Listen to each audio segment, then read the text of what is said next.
Mr. Speaker, the Government has done the right thing today in ensuring that this House has a vote on this matter, and thank you, Mr. Speaker, for standing up for Parliament in that respect.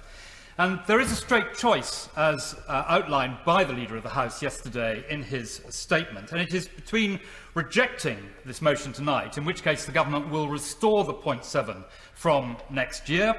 That was the olive branch that I and my right honourable friends suggested, or accept this so-called Treasury compromise. But I tell the House this is no compromise at all. It is a fiscal trap for the unwary. First of all, it is quite possible that these conditions will never be met.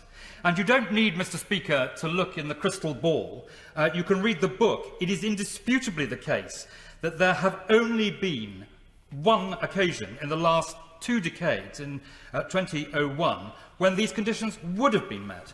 And if you look at what the OBR has said, it is very clear that the debt to GDP will not be falling until 2024-5, and the day-to-day debt won't fall from 25 to 26. So given that the 0.7 goes up and down with our economic performance, a very important point that the 0.7 policy protects us in that respect.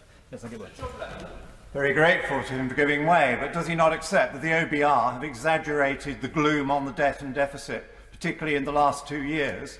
They exaggerated it by 50 billion for last year between November and March. So why on earth does he believe their gloomy figures now? I'm sure we're going to get the deficit down. But my right honourable friend is looking in the crystal ball. I've read in the book, in the last 20 years, there would have been just one occasion. So a vote for the Government tonight is a vote to end, in my submission, our 0.7 commitment. To that point, yes. I'm sorry to interrupt the right honourable gentleman, but does it say something when every single economic and political commentator has said that this new mechanism will not see the 0.7% returned in the way that it should, that it is a cop-out of the highest order? My honourable friend is absolutely right. It is, as I said, a trap for the unwary and a tribute to the Chancellor of the Exchequer's silver tongue. So I shall certainly tonight, Mr. Speaker, be voting against this motion and against the Government today. I shall do so with absolute conviction and a profound disappointment. This is only the 3rd time, I think, since I was elected in 1987 that I have voted against the Government, and one of those occasions was in the company, in the lobby of the Prime Minister. It's never easy to rebel, and I thank those who stood with us to support our manifesto. We should not be breaking our promise in the way.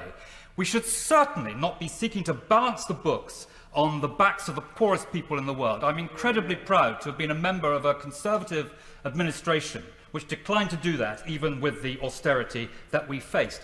And for goodness sake, Mr. Speaker, this is 1% of the borrowing that the Chancellor quite rightly made last year to shore up our country from COVID. It's 1%. It's a tiny figure, and it is the only cut that he has announced. And it will have an enormous impact on our role in the world and, above all, on the huge number of people who will be very severely damaged, maimed, often blinded, and indeed die as a result of these cuts. I remind the House that the cuts include 25% on girls' education, a top priority of our Prime Minister and this administration.